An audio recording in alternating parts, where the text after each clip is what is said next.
acadêmicas, senhores acadêmicos, senhoras e senhores que nos acompanham, amigos da academia que nos acompanham presencialmente nos nossos seminários, nos nossos ciclos de conferência, espaços de reflexão desta casa, astronautas que também nos prestigiam com a sua assiduidade. Estamos dando sequência ao Seminário Brasil-Brasis, né?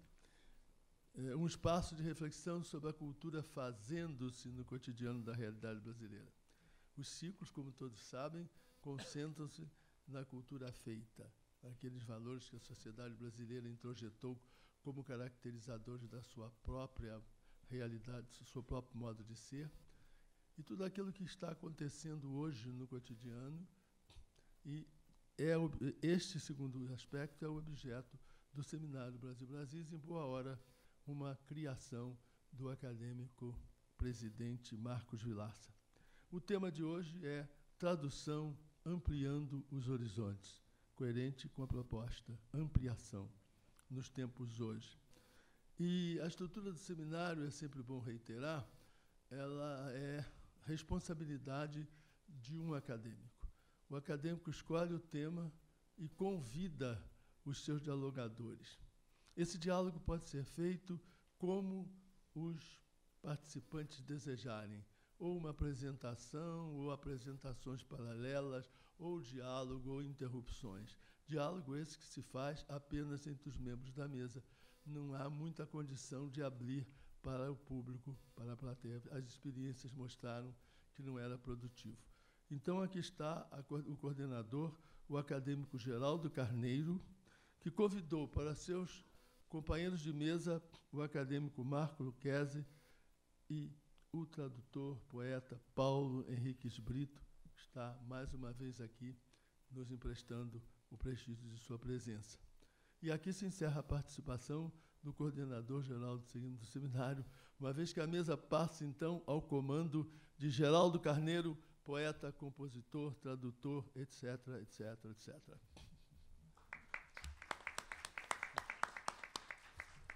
Muito obrigado, é uma alegria ter vocês aqui hoje à noite, e ainda mais nessa noite tão chuvosa e difícil, tarde e noite, e com companhia tão adorável como desses dois convidados que estão aqui hoje.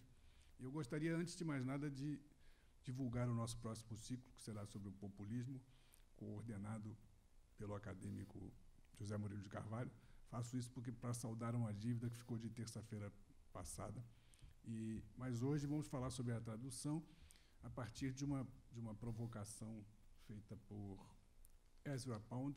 Eu sei que não é um dos autores mais progressistas do século XX, mas ele sugere em sua lista de grandes autores que contribuíram para o desenvolvimento da língua inglesa alguns poetas estrangeiros, e com isso, num raciocínio um pouco, digamos, paradoxal e confuso, talvez, me ocorreu que seria importante falarmos da imensa influência que a tradução tem na formação da cultura brasileira.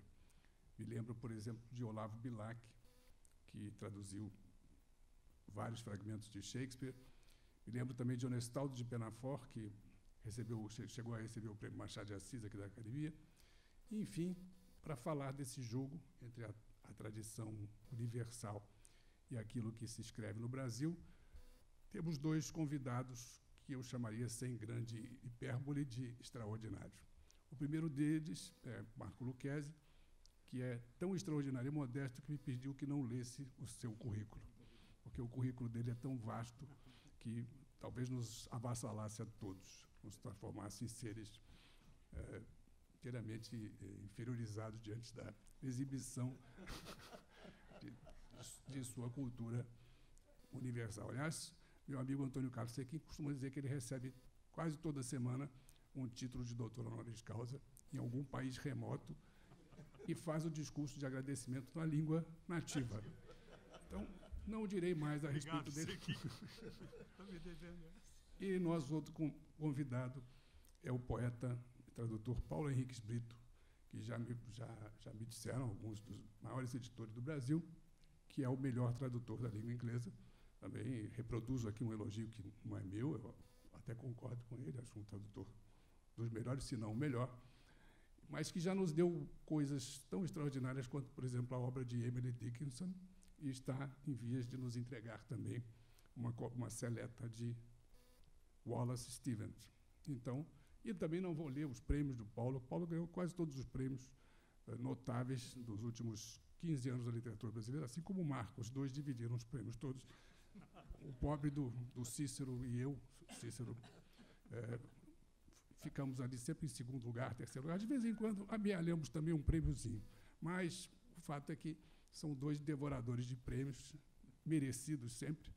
Então, eu pediria que o Paulo iniciasse esse encontro, e imagino que com o brilhantismo de sempre.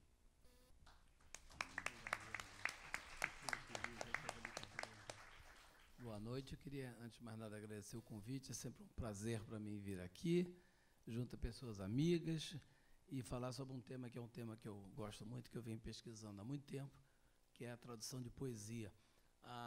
E tentando fazer uma coisa que tivesse a ver com o tema desse ciclo, né? Eu vou falar um pouquinho sobre de que modo o tradutor de poesia pode contribuir, de alguma maneira, para a expansão do idioma nacional e, por extensão, também da cultura. O exemplo que eu vou dar é um exemplo não um pouquinho nobre, absolutamente, mas acho que vai ser interessante até por ser inusitado. Eu trouxe um texto para ler, mas eu vou fazer uns cacos no meio também. Vamos lá. Existe um debate importante no campo dos estudos da tradução, desde os anos 90, agora do século passado, né? Mas que, na verdade, a gente, quando vai estudar isso, a gente vê que o debate é muito mais antigo. Na verdade, o primeiro texto ocidental sobre tradução já toca nesse tema, ainda com um vocabulário diferente, que é um texto do Cícero, do ano 46 a.C. O título é latim, eu não vou usar pronunciar um título latim aqui com o Marco do meu lado, mas então... Bem, e foi retomado no século XVIII pelo, também vou cometer o dislate de pronunciar um nome alemão na presença do Marco, vamos lá, Friedrich Schleiermacher, no final do século XVIII, e ele foi a primeira pessoa que realmente expandiu, fez uma discussão desse tema. A terminologia que eu vou usar foi introduzida muito recentemente, há 20 anos atrás, mais ou menos, pelo tradutólogo americano Lawrence Venuti.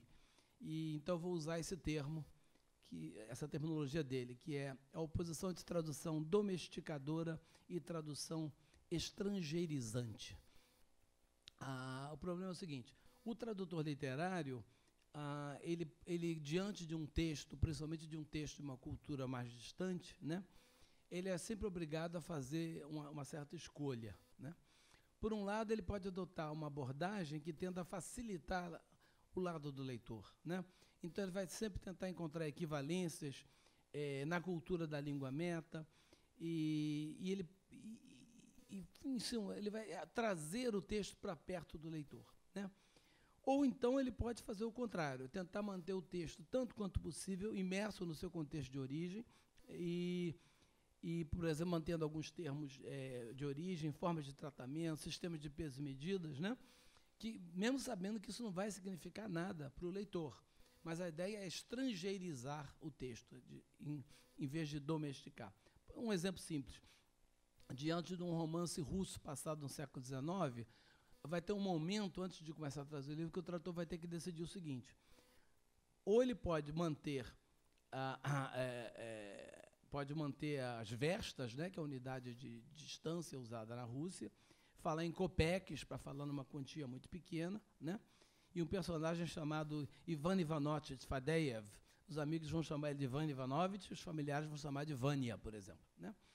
Ou o tradutor pode fazer o contrário, dizer, não, onde está vesta eu vou botar quilômetro, onde está kopek eu vou botar tostão, e eu vou chamar um personagem só de Ivan, e os íntimos vão chamar ele de Ivanzinho, que é um diminutivo que equivale a Vânia, né? O Schleiermacher, no século XVIII, nesse texto famoso dele, ele diz uma coisa que realmente não tem sentido. Ele diz que o tradutor ou bem adota uma postura radicalmente estrangeirizante, ou bem ele opta por uma estratégia radicalmente domesticadora. Só lembrando que essa terminologia não é dele, a terminologia é posterior. Pensando um pouco no texto Schleiermacher, que é um texto obrigatório para quem trabalha com teoria de tradução, a gente vê que, na verdade, o que ele está dizendo é completamente absurdo. O que seria uma tradução radicalmente domesticadora? Seria uma adaptação, não seria mais uma tradução, né? Se eu faço o Romeu e Julieta, transformo o Romeu e Julieta numa briga entre duas famílias do Nordeste do Brasil nos anos 20, eu estou diante de uma adaptação, não é mais uma tradução. E, por outro lado, o que seria uma tradução radicalmente estrangeirizante? Seria você copiar o texto da língua original, né? É a famosa história do Pierre Menard, né, um conto famoso do Borges, de um sujeito que resolve reescrever o Cervantes, mas para ficar exatamente tal como incorporar totalmente o Cervantes, ele escreve espanhol, né?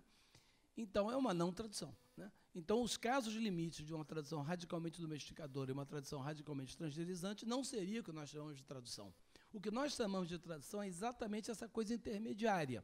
E o tradutor vai tentar o tempo todo achar um ponto médio, que não vai ser o mesmo ponto para todos os textos. Ora, dependendo do texto, ele vai adotar uma atitude mais estrangeirizante, ora mais domesticadora, né? Na tradução de poesia, que é o meu tema de pesquisa, né, essa oposição entre domesticação e estrangeirização, ela vai ter um ponto em que realmente a coisa fica mais complicada. É quando se trata de traduzir um poema numa forma poética que existe na cultura original, mas não existe na língua para a qual a gente está traduzindo. Eu vou dar um exemplo, então, como eu já comentei, muito pouco nobre, mas que eu acho que é interessante. Existe uma forma no inglês, eu vou precisar agora do... Sai isso aqui só um minutinho.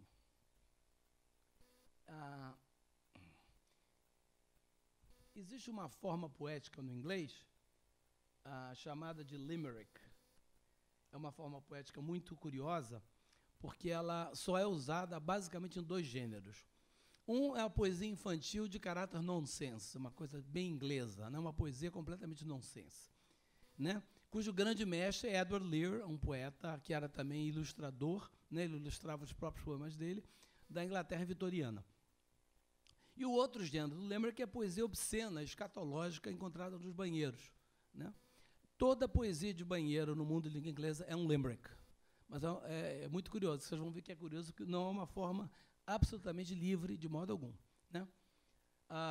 É curioso a gente pensar, né, que a poesia escatológica seja uma poesia essencialmente, desculpa, eu estou apanhando aqui um pouco do laptop, uma poesia essencialmente formal, né? A forma do limerick é isso aí. Eu vou introduzir rapidamente meus símbolos. O tracinho horizontal é uma sílaba átona, a barra é uma sílaba tônica e a linha vertical apenas separa essas unidades métricas, que o inglês sempre conta não sílabas isoladas, e sim unidades métricas chamadas pés, né? Então, todo o limerick há um certo nível de liberdade, evidentemente, mas, basicamente, a forma do limerick é essa. Papapá, papapá, papapá, papapá, papapá, papapá. O esquema de rima é sempre o mesmo, né? A, B, B, A. Ou seja, todos os versos longos, de 3 pés, né? O papapá, papapá, papapá, vai ter uma determinada rima. E os versos curtos, que tem 2 pés, papapá, papapá, tem uma outra rima, que eu estou chamando aqui de rima B, né? Essa forma é universal no mundo de língua inglesa, né? Qualquer criança aprende nas primeiras leituras, toda criança ganha um livro de limericks, né? A poesia infantil, como eu comentei, né? E tanto a poesia infantil quanto a poesia escatológica vai ter uma outra característica, não é obrigatória, mas normalmente o primeiro verso começa com there was a, havia um, e aí vem uma young lady, um old lady, um old man, um young man, né? Um jovem, uma jovem, um velho, né? Muitas vezes já aparece ou o nome dessa personagem ou o lugar de onde ela vem. E o verso A termina sempre com o nome próprio. E, tipicamente, o nome próprio é difícil de rimar, que vai provocar uma rima engraçada no segundo verso. E, eventualmente, vai ser repetido esse nome no último verso, né? Então, parte da graça dessa forma, além do ritmo ternário, que é um ritmo em inglês que, curiosamente, está sempre associado a coisas não sérias, né? É você criar uma rima, terminar o verso A como um nome do lugar, um nome próprio difícil de rimar, e você fazer uma rima engraçada aí, né? Vamos começar com um exemplo bem limpinho do Edward Lear, né? Que é um poeta vitoriano, que mostra todas essas características, né? O poema, então, seria o seguinte: There was an old man of Vesuvius who studied the works of Vitruvius. When the flames burned his book, to drinking he took, that morbid old man of Vesuvius. Então, tem um ritmo bem marcado, né? A brincadeira, evidentemente, é encontrar uma rima para Vesúvios, que é uma palavra que não rima com nada em inglês, E o Edward Lee descobre que tem um autor latino não muito conhecido que se chama Vitruvius. Então, ele vai fazer essa rima, né? Uma análise formal desse poema é trivial. Como vocês podem ver, todas as células métricas, ou quase todas, são do tipo ta-ta-ta. Vocês observam que no primeiro verso, aliás, todos os versos, com exceção do terceiro, começam com um pé binário. There was, who's the, né? To drink, that more. Então, nem todos os versos, a rigor, nem todos os versos se compõem de unidades de 3 sílabas. Na verdade, é possível, e isso faz uma parte da regra da forma, é que no primeiro pé de cada verso é possível substituir o pé ternário por um pé binário. Então, observe que é só o terceiro verso que é inteiramente binário. When the flames burnt his book. Né? Os outros todos começam com o pé mais curto. Isso é uma das liberdades que é possível você ter nessa forma. Né? Podemos arriscar uma tradução bem literal desse poema, mantendo, inclusive, essa forma e mantendo, inclusive, a divisão em pés, coisa que não é costumeira fazer em português. Né? Imagine-se a seguinte tradução. Havia um ancião no Vesúvio que vivia estudando Vitrúvio. Quando o livro queimou-se, a bebida entregou-se. Este mórbido ancião do Vesúvio. Né? Como vocês veem, a minha análise métrica mostra que a minha tradução está até mais formal, mais certinha do que o original. Né? Apenas o primeiro verso começa com pé binário, avi. Né? Os outros versos todos começam com pés ternários, que vivi, quando li, a bebi, este mor. Né? E ainda tem sempre um acento no i. Então, em princípio, como vocês veem, não é impossível traduzir um limerick para o português. Há cerca de uns 20 anos atrás, um pouco menos, eu fui encarregado de trazer a obra-prima de Thomas Pynchon, chamada Gravity's Rainbow, né, que é um romance extraordinário, que em português ficou com um título bem literal de O Arco-Íris da Gravidade. Parece que até vai ser reeditado agora. É um livro, talvez a tradução mais difícil que eu fiz da minha vida. Pynchon é um escritor que é um discípulo direto do Joyce. Ele se permite todo tipo de dificuldade no texto dele, e uma das características dele, tal como Joyce, é que ele mistura referências eruditas, coisas extremamente difíceis, com o que há de mais chulo, né, de mais grotesco. E os romances dele são sempre em prosa, obviamente, mas sempre há momentos no romance em que aparece uma música, como se fosse um musical da Broadway, e de repente os personagens começam a cantar uma musiquinha ou começam a recitar um poema. Isso faz parte do estilo antirrealista dele. Quase sempre um poema de péssima qualidade, extremamente grosseiro, né? E muitas vezes teor realmente obsceno. Né? Há uma cena, um trecho do romance, que é um romance longuíssimo, né? Passado na Segunda Guerra Mundial. Há uma cena em que ele está focalizando a vida dos oficiais ingleses que trabalham na parte de balística, de construção de foguetes, etc. E tal, né? O próprio Pynchon ele tinha formação de engenheiro, ele conhecia esse tipo de nomenclatura militar, o que dá um trabalho extraordinário para o tradutor, como vocês podem imaginar. Então, há um longo capítulo em que ele intervém a toda hora, interrompe o texto com pequenos limericks, né, obscenos, que falam sobre, enfim, sobre engenheiros que têm relações sexuais com as máquinas que eles construem, com os aviões, com as bombas, etc. Então, eu escolhi para mostrar para vocês um dos mais limpinhos deles, que é esse aqui. There was a young fellow named Crockett who had an affair with a rocket. If you saw them out there, you'd be tempted to stare. But if you ain't tried it, don't knock it. Né? De novo, nós temos uma bem certinha, um limerick totalmente bem formado. Como sempre, no verso 1, 2 e 5, vocês podem ver que ele começa com pé binário. Isso é uma liberdade que a forma permite. Já o verso 3 e 4, não, são perfeitamente ternários. If you saw them out there, you'd be tempted to stare. Pá, pá, pá, pá, pá, pá. Uma tradução literal seria isso aí. Havia um rapaz chamado Crockett que tinha um caso com foguete. Se você visse os dois, seria tentado a ficar olhando, né, olhando fixamente, olhando assustado. Mas se você nunca provou, não piche, não critique. Né? Bem, e nesse momento da tradução dos livros, como se eu não tivesse bastante problema de ter que levantar centenas de termos de balística, né, de engenharia, o diabo, né? Nesse momento, caiu a ficha. O que eu faço com esses limericks? Não era um limerick, eram uns 7 ou 8. Né? O que eu faço? Né? Não há no português nenhuma forma semelhante ao limerick. Né? A poesia escatológica em português, como todo mundo aqui sabe, certamente, é sempre escrita em redondilha maior, né? Quadrinhos, 4 versos, redondilha maior, rimando o segundo e o quarto verso, né? Todo mundo conhece, todo mundo que já usou um banheiro público conhece meia dúzia aí, né? Agora, tem um outro problema, né? Além dessa forma de existir em português, uma coisa que é uma dessas perdas que o tradutor sempre vai ter. Em inglês, quando um poeta usa um metro ternário, a gente sabe que ele não está falando sério. Só é possível fazer em metro ternário, muito raramente até uma poesia narrativa de caráter não épico ainda se faz. Mas, tipicamente, o metro ternário é usado para poesia infantil, poesia nonsense ou poesia obscena, né? O Byron, que era um poeta que tinha um lado de humor muito engraçado, ele tem um poema famoso que eu sempre dou para meus alunos, que é um poema que começa, os 3 primeiros versos são sérios, mas o ritmo é ternário. Então o leitor já sabe que vem besteira no final. E é claro que o último verso é uma bobagem completa, né? Quando ele coloca aquela forma ternária, ele já sabe que o leitor sabe isso. Eu não tenho como fazer isso em português. Não existe nenhum metro em português associado com temas não nobres. Então, no primeiro momento, eu pensei, eu vou traduzir cada um desses lemmas como uma quadrinha, né, em redondilha maior, né, em 7 sílabas, né? Mas aí não cabia, né, começou a não dar certo. E aí eu digo, eu estou com um romance tão maluco quanto esse, que eu estou mandando tanta coisa difícil, né? O Pente no das Autores, que se você botar a nota de rodapé, não vai caber no papel, né? Então você acaba não botando nota nenhuma, o leitor que se vire, né? Então eu digo, por que eu vou adotar uma solução domesticadora trazendo um romance do Pente? Aí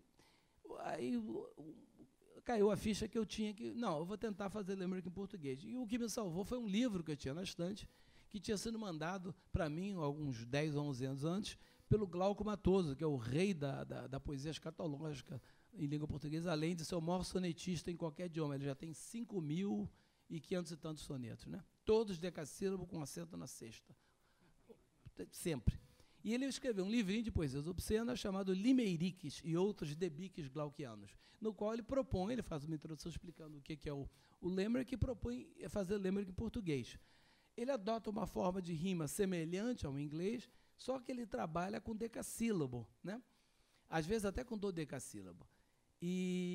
Enquanto que os versos curtos, o terceiro e o quarto verso, ele se permite usar, variar entre 5 e 7 sílabas. Aí eu digo, não, se alguém já fez isso antes, por que eu não vou fazer? Mas eu resolvi ficar bem próximo, mantendo o mesmo ritmo, né? Então, eu usei aquela mesma forminha que eu usei para dar o poema do Lear. Eu vou mostrar a minha tradução aí, que é um pouquinho mais grossa que o original, mas é porque alguns eu suavizei, então esse eu engrossei um pouquinho, né?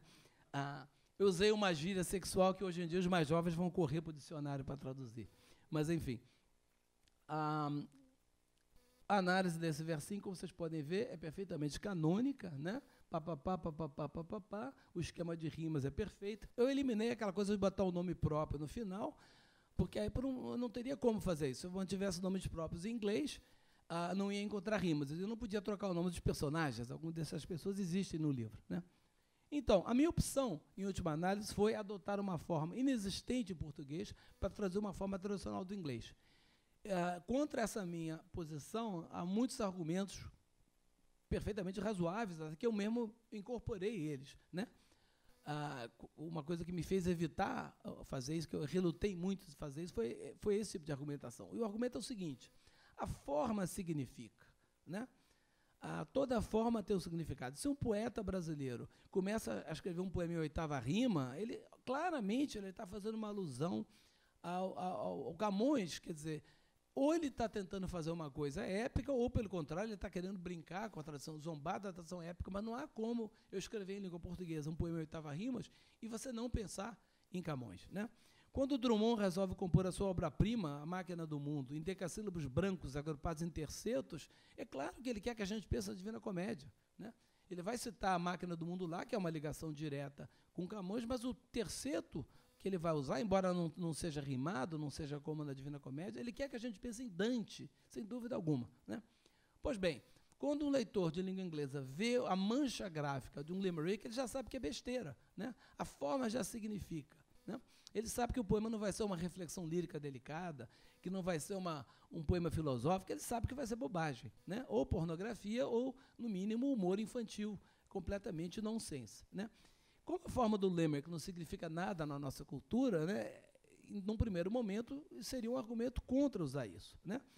E quanto ao ritmo ternário, talvez o maior poema narrativo do Brasil, que é o Ijuca Pirama, trabalha basicamente com ritmos ternários e nem por isso não é um poema sério, né? Então, uma daquelas situações que o tradutor se encontra, quer dizer, se correr o bicho pega, se ficar o bicho come. Se eu traduzo o Lemerick, a pessoa vai dizer, não, mas essa forma não existe em português, ela não quer dizer nada. Se eu transformo em quadrinhas, né, de 7 sílabas, a pessoa vai dizer, poxa, adulterou completamente o poema, né? Aí eu estou tentando pensar de um lado bom, o que eu posso argumentar em favor da tradução do Lemerick, né? E o argumento é o seguinte, se os tradutores de poesia não fizerem isso, a língua não vai ganhar formas, né? E eu pensei no soneto, que é uma forma completamente nobre, ao contrário do Lemerick, né? O soneto foi criado na Sicília, no século XIII, portanto, no italiano, né? Segundo a grande referência no inglesa de poesia, a Princeton Encyclopedia, né? A forma canônica foi fixada por Petrarca e Dante, e já pouco tempo depois ele foi introduzido mais ou menos nessa ordem na Espanha, em Portugal, na Holanda, na Polônia e na Inglaterra. Depois apareceu no alemão, chegou às línguas escandinavas, chegou ao russo e chegou ao hebraico, né? Em muitos desses idiomas, se não em todos, os primeiros sonetos produzidos eram traduções livres ou paráfrases de sonetos de Petrarca. Por exemplo, né, esse soneto de Petrarca aqui, se vocês forem ler com atenção, vocês vão ver que, na verdade, ele é a fonte do qual Camões escreveu um dos mais famosos sonetos dele, né? No soneto Alma Minha Gentil, nós temos o poeta dizendo que a amada morreu, que ela já está no céu, e dizendo, olha, você vai me preparando o lugar para mim aí, e eu quero morrer logo para me juntar a você, né? É exatamente o tema que está em Petrarca, vai estar em Camões. Curiosamente, vocês vão encontrar o mesmo soneto em inglês também, né? Já não sei se foi Wyatt ou Surrey, que foram os dois poetas que introduziram o soneto no inglês, né? Também, os primeiros sonetos dele foram paráfrases de Petrarca. Ou seja, o mesmo raciocínio que condena a proposta de escrever Limerick em português poderia ter sido levantado, né, séculos atrás, quanto à produção de soneto em qualquer outra língua que não fosse italiano, porque as características do soneto eram desconhecidas no inglês, por exemplo, quando Wyatt e o Surrey produziram suas paráfrases de Petrarca. No entanto, isso não impediu que esses poetas conseguissem implantar essa forma no inglês e acabou rendendo uma das grandes obras-primas da lírica universal, que são os sonetos de Shakespeare, que é um soneto, na verdade, um pouco modificado no modelo do Petrarca, né? Podemos citar exemplos mais modernos, né? Pensamos, por exemplo, no verso livre tradicional, que foi criado em meados do século XIX pela poesia, na poesia anglófona, por Walt Whitman, nos Estados Unidos, numa cidade que era então uma província distante do mundo anglófono, que era Nova York, né? 30 anos depois, Laforgue, um poeta simbolista francês, traduz Whitman para o francês, ele próprio começa a escrever em versos livres, e nessa época a língua francesa era, de longe, a língua mais influente no mundo ocidental. Rapidamente o verso livre se internacionalizou. Nós sabemos o que aconteceu quando ele chega em Portugal, né, nas mãos de Fernando Pessoa, né? E depois do Brasil, principalmente nas mãos do grande mestre da forma, que é Manuel Bandeira. De novo, quando surge o verso livre curto enjambado, que eu chamo de verso livre novo, né, que foi introduzido basicamente por William Carlos Williams nas primeiras décadas do século XX, uma época em que o inglês já começava a rivalizar com o francês como língua internacional, né? Esse poeta Williams começa a ser traduzido para outras línguas e rapidamente esse verso chega até nós. E hoje em dia, 9 entre 10 poetas jovens brasileiros trabalham com essa forma, que é a forma do verso livre do Williams, né? Mais um exemplo ainda, para você não pensar que a coisa fica só no mundo ocidental. O haiku, né, que por pudicice a gente chama de haikai, né, é uma forma japonesa tradicionalíssima, que está inteiramente radicada em características da língua japonesa, da escrita japonesa e de características, inclusive, da fonologia do japonês, né? Nada mais japonês, portanto, que o haikai, né? No entanto, ele começou a ser praticado no holandês, no inglês, no francês, no espanhol e até no português, uma língua em que, nas mãos do Guilherme de Almeida, ele sofreu uma mudança para adequar as normas do português. O Guilherme de Almeida criou uma rima, né, obrigatória, que não existia no japonês, né, e virou uma forma também amplamente praticada, né? E eu poderia falar também no pantum, no gazal e outras formas orientais. Quer dizer, resumindo, Ao se transplantar uma forma poética estrangeira para um idioma em que ela é desconhecida, num primeiro momento é fatal que não se consiga evocar no leitor da cultura meta as conotações e associações que a forma tem na língua e cultura de origem.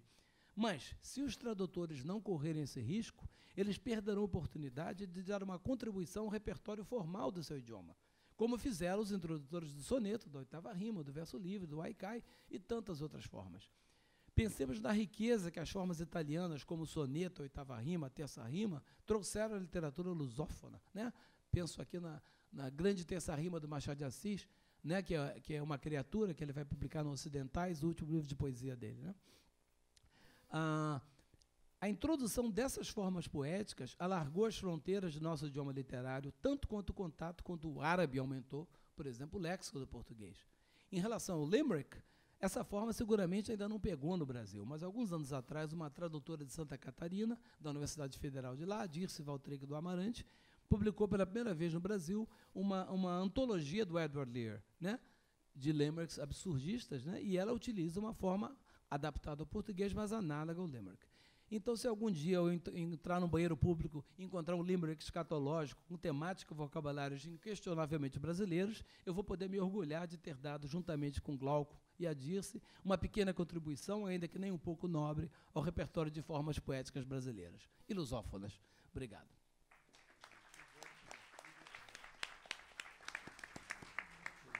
Obrigado, Paulo. Eu queria dizer aqui que essa sessão é dedicada ao poeta e tradutor Geraldo Holanda Cavalcante, para quem eu pediria também uma salva de palmas.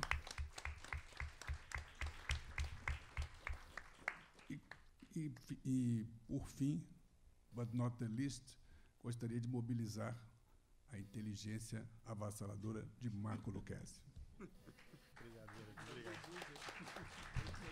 Obrigado a todos. Estou entre amigos. Tá. Bem. Qual deles deve ser você? Não vai fazer ressonância não, né, Mário? Boa noite a todos, obrigado. Pois é, mas eu acho que ele já... A gente se entende, né, Mário? Tem uma telepatia. Então, muito obrigado. Depois da belíssima apresentação do Paulo Henrique Brito, sempre muito brilhante, muito bonita, e me faz pensar em outras questões. Não vou devagar.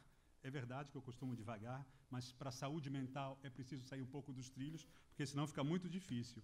Mas, de qualquer modo, algumas questões muito bonitas foram aqui levantadas pelo Paulo Henrique Brito e pelo próprio trabalho de Geraldinho, que não se apresentou como tal. Mas nós sabemos, presidente, como e quanto o Geraldinho, ao arquitetar esse encontro, está apontando para alguns caminhos muito bonitos aqui na academia, agora representados por algumas pessoas muito caras, como o próprio Antônio Carlos Sequim, nesse campo, né, o meu querido amigo Antônio Cícero, e também reiterar, em termos de poesia e tradução, disso que está tratando, né, e reiterar também a alegria, porque o livro do Geraldo ficou muito bonito. É uma grande tradução de Giuseppe Ungaretti. É assim, Geraldo, é assim. Agora, aceite as consequências até o final e, bem educadamente, senhor presidente desta casa também. É um trabalho muito bonito sobre Ungaretti. Geraldo recebeu o prêmio Montale, o prêmio internacional Montale, e traduziu Quasimodo, Montale, Ungaretti, mas tem Saba, tem Dino Campana. Esse homem, portanto, é muito perigoso e merece, portanto, todo o nosso reconhecimento. Enquanto você falava, esse é o encontro Paulo Henriques na Suécia, em situações muito interessantes e engraçadas, como sempre íamos brincando e ouvindo os sons e as sonoridades e discutimos um pouco a respeito do papel do tradutor, né, aquela perspectiva de Benjamin, né, o que é de fato o papel do tradutor, até que ponto ele significa ou não. E eu gosto de começar, antes de ler alguma coisa e dar 2 ou 3 exemplos, em que depois a gente vai trocar de lugar para sua comprometimento geográfico, só para depois mostrar 2 ou 3 imagens. Eu parto sempre de um grande pressuposto, assim, antes de tradução, a tradução é uma translação, aquilo que dizia o Hans Josef Vermeer. Primeiro há uma translação. A translação não é um jogo de palavras, mas é uma atitude frente ao universo, em que a operação da tradução ela é permanente. Quando vendo, quando troco, quando me associo, quando por mímica tento ultrapassar a barreira daquela essencialidade que não consigo. O gesto, a venda. Então, antes da tradução mais ou menos se colocar dentro de uma perspectiva, aliás, muito brilhantemente, como você demonstrou, não só agora, mas em todo o seu trabalho, ela é um problema que nos antecede. Alguns tradutores recentes, já de um ponto de vista kantiano, declaram, sem sombra de dúvidas, que a tradução é um gesto absolutamente impossível. Mas, claro, Paulo Henriques mostrava que essa impossibilidade ela só se realiza quando você parte de uma teoria da equivalência. Aquela frouxa teologia, que pode servir para a teologia, mas jamais para a tradução, que por decreto adâmico, divino adâmico, aquilo que se chama onomátesis, Deus dirá, e aí Adão diz, e aí está perfeito. Isso é interessante, uma questão do mundo árabe teológico, em que ao Corão não se pode tocar, não é, Domingos? Você me lembrava, né? E livrou-se, né? Porque a teoria da tradução, ela não tem que trabalhar com o demônio da equivalência, porque não há equivalência, nós sabemos muito bem disso. A paixão dessa equivalência, mais ou menos, se situa até o século XIX. Mas, por mais clara que sejam nossas perspectivas, a tradução como equivalência, ela é ainda um fantasma. E a própria defesa que você fez, tão dialética e tão bonita, dá prova, e não é exceção, de que esse espaço utópico dessa tradução que se autorrealize quase, por estranhamento, por proximidade, por distanciamento, ela é um grande desafio sempre. E uma espécie de, como eu digo, a tradução como um naufrágio, né, Geraldo, em que você, pelo menos os grandes capitães de outrora, eram os últimos a sair do navio. Hoje é o contrário, né? Os primeiros saem os capitães e os passageiros que afundem. Mas é um naufrágio com dignidade. Há um grande filósofo que todo mundo conhece e que trata de um livro muito bonito que diz assim, naufrágio com o espectador, o que é mais duro para o tradutor. O tradutor naufraga, está sendo visto, sabe que o naufrágio lhe é próprio, é tarefa da sua própria convicção naufragar, mas naufragar com aquela dignidade possível, comprobatória, nas rimas, nos pés, na métrica, etc., etc. Isso ficou muito interessante. E eu gosto de falar da translação por uma experiência que eu tive numa prisão sem prêmios, em que, de fato, uma pessoa, tratando de literatura na presídio, é uma das minhas fixações, pobres dos meus colegas que sabem isso tantas vezes ouvidas de mim, mas esse fato me impressionou, porque era na prisão, tratando de literatura, e o hit parade na literatura é Dostoiévski, mesmo nas prisões brasileiras, independentemente do grau de penetração, isso não vem ao caso, a literatura é metáfora, e como metáfora, ela é um processo republicano de aproximação e humanização. Lá começam as perguntas, e um estrangeiro, eu sei que ele é estrangeiro, mas eu não posso estrangeirizá-lo naquele momento, porque está estrangeiro no meu país. Não sei qual é o crime que ele comete. Nós, como tradutores, nós sabemos os crimes que nós cometemos, até para realizar uma boa tradução, mas não nos prenderam por enquanto. Embora eu sempre também diga, e num livro aí meio maluco que saiu, que vão premiar assim, uma proposta do Código Penal a ser pensada. Brasília pensa tantas coisas, eu também vou pensar uma coisa. A altura de Brasília. Um projeto de lei que coloque no Código Penal crime por práticas eruditas. Eu acho que isso parece ser interessante. A cada citação, aí você vai. Com aquele senhor que estava lá, eu não sabia a origem dele, Paulo Henriques. Mas eu tinha que entender a pergunta que ele me fez, uma sintaxe difícil, arrevezada. Não compreendi bem, mas por telepatia fui obrigado a compreendê-lo. E respondi. E ele, por telepatia da parte dele, deve ter achado que eu tivesse entendido, e essa é uma postura dantesca, né? Eu fingi que ele fingiu que tinha fingido. No final, eu digo para ele, mas de onde você vem? Ele diz, de onde é? Não, é como se viesse da Lua. Não, eu gostaria de saber. Brasov. Brasov na Romênia? Tem alguns amigos lá. Claro que vou correr o risco de ser pedante, mas não vou colocar o pedantismo na minha frente. É claro que eu falo na língua dele. Falo na língua dele, para muita gente é um gesto de pedantismo, mas se eu, quando visitei um campo de palestinos, o meu orgulho não foi intelectual. O orgulho intelectual é mínimo. O orgulho intelectual não gera relações de diálogos. Mas eu vou lá num campo palestino e falei uma língua que me interessa. E eu comecei a ver o campo de palestinos de uma outra forma. Não faço política, faço poética. Naquele momento, ele se levanta, o guarda, isso está comprovado, o guarda faz menção, eu digo, não, deixa ele vir. Ele me beija. E eu entendi que havia, nessa perspectiva, dessa translação, essa vontade de chegar ao outro. E aí você tem que ir com tudo. Havia alguma coisa que nos ultrapassava naquele momento. Uma orfandade de língua, que era dele, uma orfandade de pátria e de terra, que também era dele, e, ao mesmo tempo, a minha também, naquele momento, porque somos todos órfãos da prisão. Bom, terminada essa parte, não se impressione, eu não vou ficar muito tempo, tenho até às 6, tenho ainda 17 minutos, pode ser que eu seja até mais camarada e termine antes.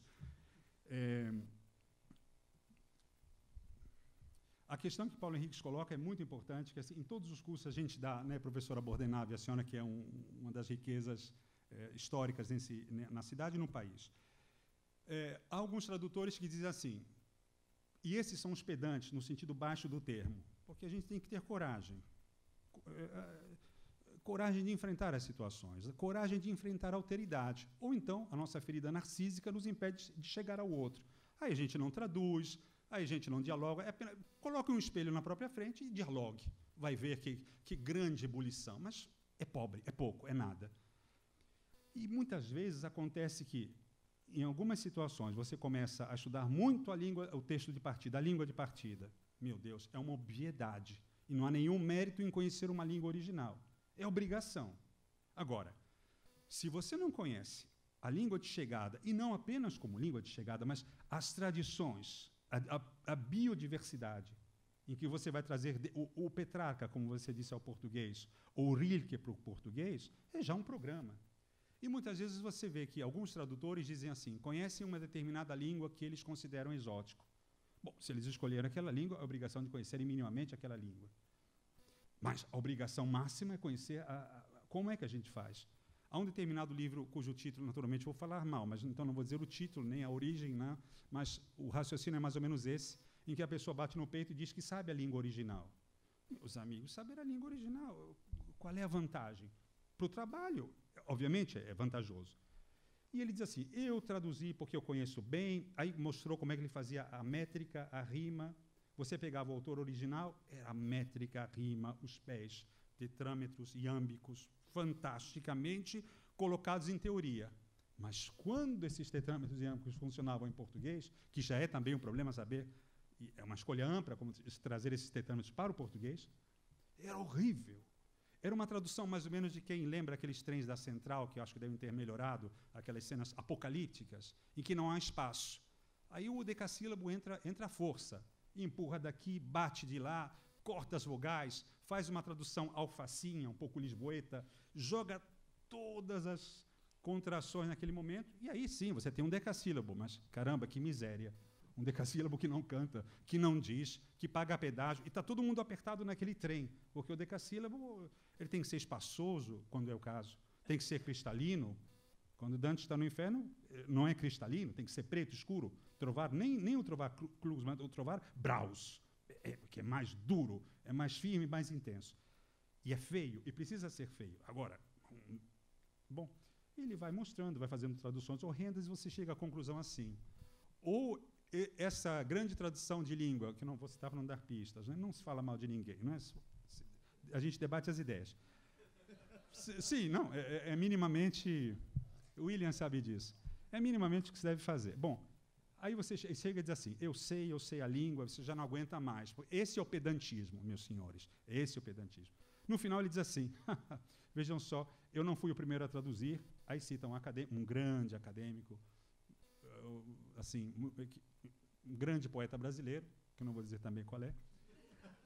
Aí você passa 200 páginas, Sequim, sofrendo o demônio para passar aqueles decassílabos, que não são pseudodecassílabos, e você diz assim, ele traduziu do francês. Vejam só, como se fosse uma peça arqueológica. Vale o livro.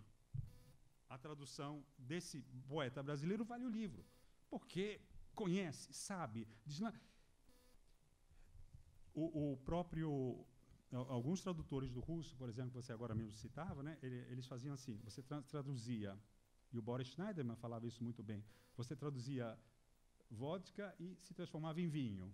Então, Vânia, né, e coisas desse tipo, eram um pouco transformadas. Dostoiévski, como a gente sabe, por pressa, por estilo vulcânico, eruptivo, por contratos, dívidas, pela doença, ele escrevia mal.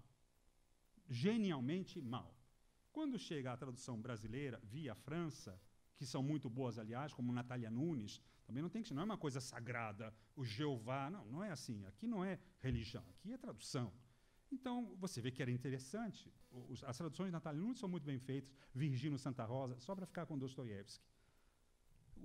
Por exemplo, Paulo Bezerra começou a traduzir o Sr. Bobok.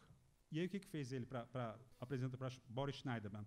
É feio, é um conto feio, maravilhosamente feio. Aí começou a enfeiá-lo, mas ficou tão horrível, que ele mesmo não aguentou, estava feio demais. Aí começou o processo inverso. Quer dizer, o problema não é a salvação da origem. O Messias não está na origem, mas está na travessia do Mar Vermelho da tradução. Quer dizer, é aí que se colocam as questões. Então, você opta por uma tradução de equivalências que não existem, mas que nos fantasmatizam ainda bem, porque a ética da tradução, porque é o que se trata, não é o conhecimento linguístico, das formas, tudo isso é importantíssimo, mas há um aflatus poético anterior a isso tudo. Não é? Então, que você precisa, afinal de contas, mergulhar nas escolhas que nem sempre são muito fáceis. Né? Bem, eu também tive alguns problemas de semi-pornográficos na tradução de um romance, mas não posso falar aqui, obviamente, por razões muito mais duras, que você também nos poupou. Né? O romance já estava tudo terminado, 560 páginas terminadas, em poucos meses, mais uma palavra. A palavra estava no primeiro capítulo, como eu sofri, para tentar descobrir, naturalmente não direi qual, deixo em suspenso, mas foi um dos traumas maiores, porque era preciso dizer com uma certa rudeza, ser rude, ao mesmo tempo reportá-la ao português do século XVI, porque, na verdade, a história também se passava na Idade Média, um palavrão que tinha essas características, mas que também era mal pronunciado, porque ele dizia um palavrão numa língua que ele não conhecia muito bem, e como ele era pouco alfabetizado, ele escrevia mal. Então, você imagina, essas situações que todos nós enfrentamos, que são normais e um pouco esquizofrenizantes, muito bem entendido. Eu também vou dar 2 exemplos. A gente pode trocar, Paulo, por favor. Desculpe, e aqui termino, porque abunda, né? Porque é bastante.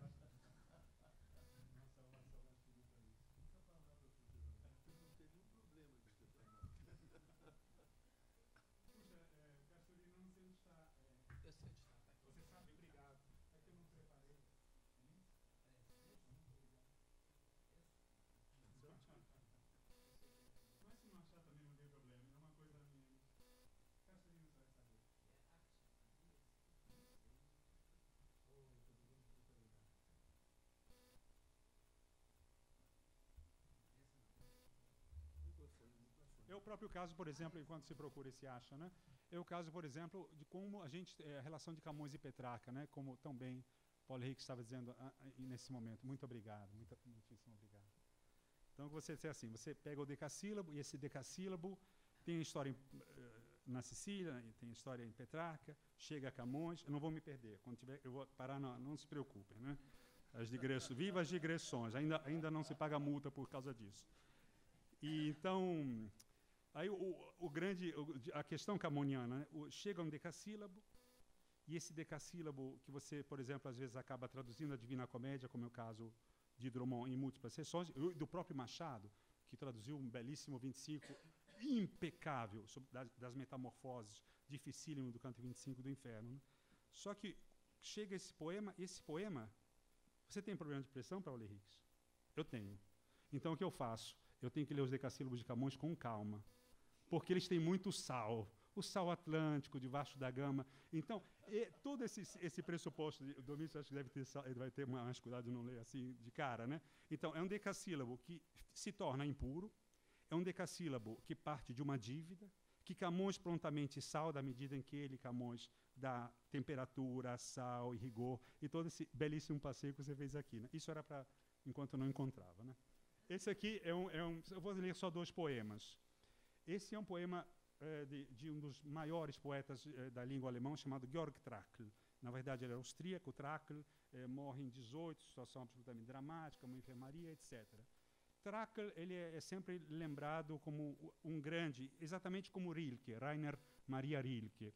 E os dois, claro, têm pressupostos, distâncias poéticas distintas mas, sobretudo, a tradução que trabalha com a pele da palavra, né? Essa porosidade que a você, Cícero, tantas vezes interessa e disse e demonstrou. Né? Quer dizer, também vai por uma ideia da métrica, dos pés, mas também das aliterações e da pele dessas mesmas palavras. Trakl, ele era muito conhecido justamente como esse poeta dessas sonoridades, um pouco, num certo sentido, parecido com Rilke, mas depois eles partem por caminhos completamente diferentes um do outro. E essa Rilke, por exemplo, né, diz assim, manchmal geschieht es in não importa, mas é assim, manchmal geschieht es in tiefer Nacht, dass der Wind wie ein Kind erwacht, und kommt leise, leise die alle allein. Não precisa ter tradução, mas essa sensibilidade de uma música cósmica que é apreendida a todo momento, sobretudo, claro, quando é noite, uma tradição romântica que atravessa tanto a Rilke como a Trakl, né? Então, eu só vou ler a última parte. Ele fala na escuridão, né? A tradução mais ou menos diz assim. Dirá... Porque fazer na hora não dá, porque é mais bonito... Aqui, já encontrei. Pronto.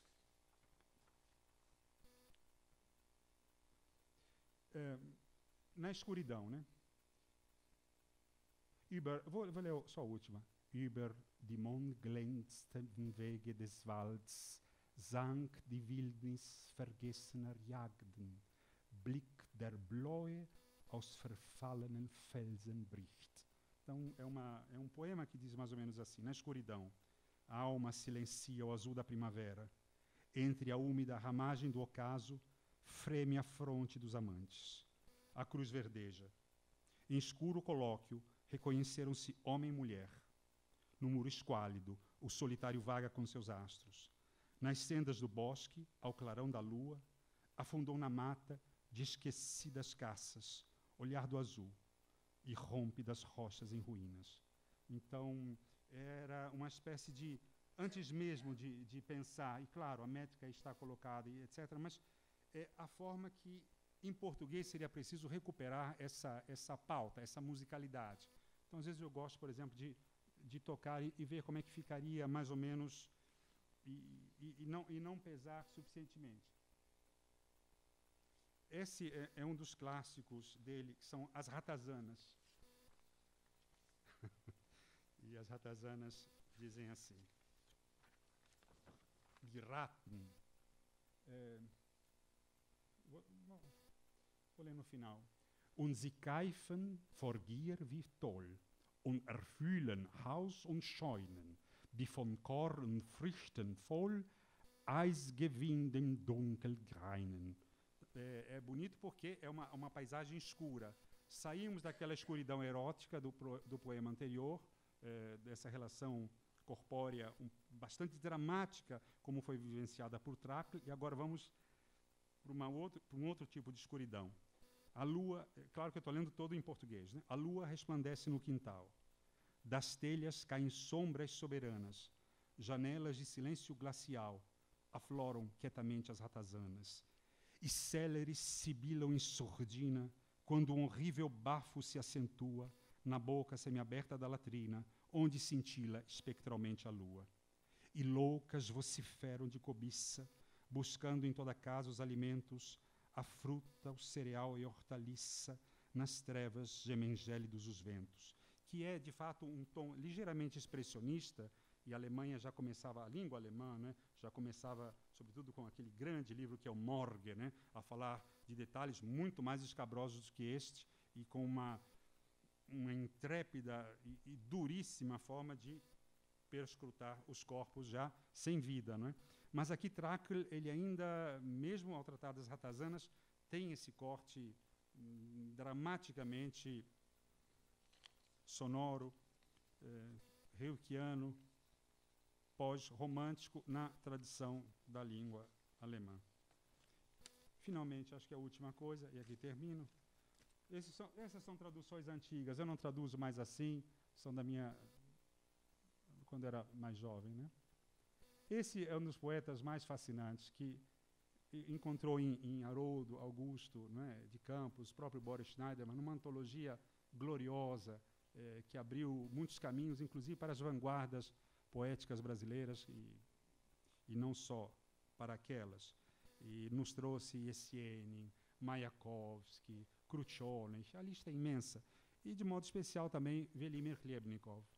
É interessante que Hlebnikov era não apenas um matemático, um poeta, alguém que estudava mineralogia, era apaixonado pela nova geometria que os russos, naquele momento, e não só os russos, iam inventando, não euclidiana. O que isso tem a ver com ele? Tem a ver que Hliebnikov, juntando todos esses saberes, quase como uma espécie de derviche, que pegava os trens e colocava todos os seus materiais dentro de uma fronha de travesseiro, e ainda está sendo redescoberto na Rússia, ou como agora foi rebatizada, União Soviética.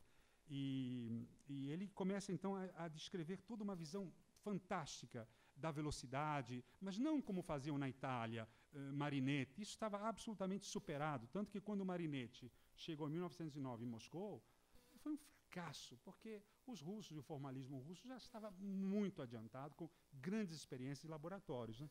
Esse poema é um poema dele, Hliebnikov, que retoma uma espécie... Não dá mais tempo, uma métrica russa, etc., etc. Não, eu prometi, presidente. Девушки, те, что шагают, сапогами черных глаз, по цветам моего сердца, девушки, опустившие копья на азре своих ресниц, девушки, моющие ноги, возле моих слов. Aqui, na verdade, a ideia é justamente de pegar as líquidas. O Hliebnikov trabalhava muito com as líquidas, e que é um grande exemplo, o Grilo, não é? Um poema muito bonito dele. Aqui é apenas uma espécie de forma um pouco falseada, porque as meninas, elas não passam, elas pisam nas flores do coração dele, Hliebnikov. Mas era preciso recuperar isso. Vejam, MLP, né, os fonemas. Meninas, aquelas que passam, calçando botas de olhos negros. Botas de olhos negros era uma técnica vista por Kristina Pomorska, típica do futurismo russo, que se chamava, e não só, mas também da pintura contemporânea, Zdvinuti obraz, que significa uma imagem desviada, uma imagem que está colocada onde ela não teria aparente sentido. Então, as botas, por exemplo, elas têm olhos negros. Meninas, aquelas que passam, calçando botas de olhos negros nas flores de meu coração. Meninas que pousam as lanças no lago de minhas pupilas, meninas que lavam as pernas no lago de minhas palavras. A história, a tradição está toda colocada aí. Presidente, vamos para as meninas. Muito obrigado.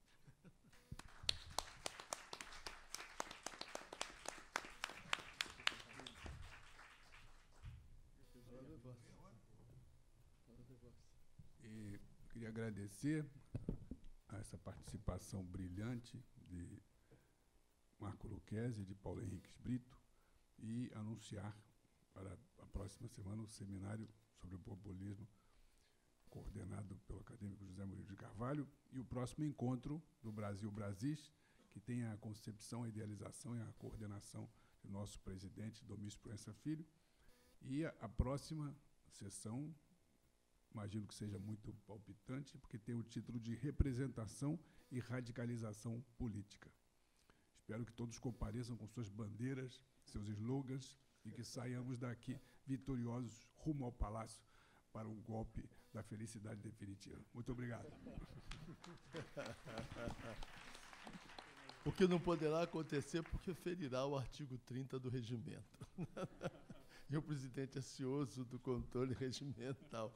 Guardem as bandeiras para as ocasiões mais propícias, sejam mobilizados pela força das palavras, com todos os seus mistérios, com todos os teus truques, com todas as suas armadilhas, como ficou aqui demonstrado.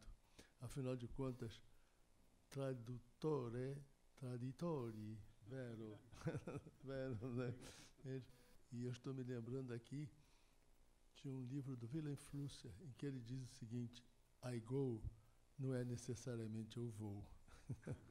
Então vamos todos para casa no frio dessa noite, e agradeço em nome da Academia a presença de todos, aos internautas que nos acompanharam e aos integrantes desta mesa brilhante, maravilhosa, que acabamos de assistir, para o nosso entusiasmo. Nas palavras do Paulo Henriques, do nosso Lucchesi em 22 línguas, e do nosso Geraldo Carneiro, que se manteve sutilmente tímido na coordenação, né? Talvez por excesso de modéstia ou por querer ceder o espaço para os seus companheiros de tradução, e também, sobretudo, não diria por generosidade, não, por sabedoria. Uma boa tarde a todos, muito obrigado. Uma boa noite, aliás.